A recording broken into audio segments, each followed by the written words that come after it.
ఉమ్మడి ప్రకాశం జిల్లాలో ఈరోజు జరిగిన ప్రధాన అంశాలు తీసుకున్నట్టయితే నాగులపులపాడు మండలం అమ్మలబురు గ్రామం చుట్టుపక్కల పరిసర ప్రాంతాల్లో ఉన్నటువంటి అనేక గ్రామాలకు తాగునీటికి సమస్యగా ఉన్నటువంటి 20 ఎకరాల ఆక్వా సాగు పూర్తిగా నిబంధనలకు విరుద్ధంగా జరుగుతున్న ఇచ్చిన ఫిర్యాదు మేరకు కూడా ఈరోజు ఉన్నతాధికారులు విచారణ చేపట్టడం జరిగింది.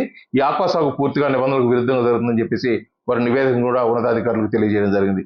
మరోపక్క ఇచ్చిన మాట ప్రకారం పశ్చిమ ప్రాంతం నియోజకవర్గాలను కలుపుకొని మార్కాపురం జిల్లాగా ప్రకటించిన పట్ల కూడా మార్కాపురం ప్రజలు ఆనందోత్సాహాలతో మధ్య పండుగ వాతావరణం నెలకొన్న పరిస్థితి. ఈ పండుగకు ప్రధాన కారణమైనటువంటి రాష్ట్ర ముఖ్యమంత్రి నారా చంద్రబాబు నాయుడు కృతజ్ఞతలు తెలియజేస్తూ మార్కాపురం శాసనసభ్యులు కందుల నారాయణ రెడ్డి ఆధ్వర్యంలో కూడా ర్యాలీ నిర్వహించారు. మరోపక్క భారత రాజ్యాంగ ఆమోద దినోత్సవం పురస్కరించుకుని ఈరోజు జిల్లా కలెక్టర్ రాజాబాబు ఆధ్వర్యంలో కూడా నగరంలో పలు ర్యాలీ కార్యక్రమాలు నిర్వహించారు.